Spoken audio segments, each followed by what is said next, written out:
د اذان نیوز محترمو لیدونکو السلام علیکم.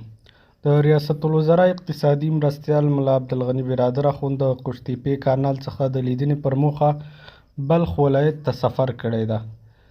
د رئیس الوزرا اقتصادي معاونیت ویلي چې په دې سفر کې د ریاست الوزرا اداري مرستیال مولوي عبدالسلام حنفي او د مخابراتو او معلوماتي تکنالوژۍ وزیر مولوي نجیب الله حقاني په ګډون د اسلامي امارت لوړ رتبه چارواکو ګډون درلود. ښاغلی ملا عبدالغني برادر له یاد ملي کانال څخه د لیدنې پر مهال ویلي چې یادې پروژې کارونه د ملي پراختیا شرکت د رهبرۍ سالم مدیریت له امله د پلان سره سم پر مخ روان دي.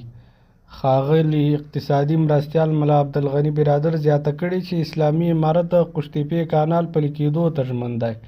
د قوشتېپې کانال له یو سترو اقتصادي پروژو څخه ده. دغه پروژه چې د داود خان په وخت کې ډیزاین شوې وه، خو تېر حکومت د بې کفایتۍ او همدا ډول د ډیر زیات اداري فساد له امله دغه پروژه نه وه تطبیق کړې. په تېر جمهوریت کې د دغه پروژې مصارف 3 میلیارده ډالر اټکل شوي وو چې اسلامي امارت په ډیرو نشتو امکاناتو دغه پروژه پر مخ روانه کړې ده او د پلان سره سمه پر مخ ځي.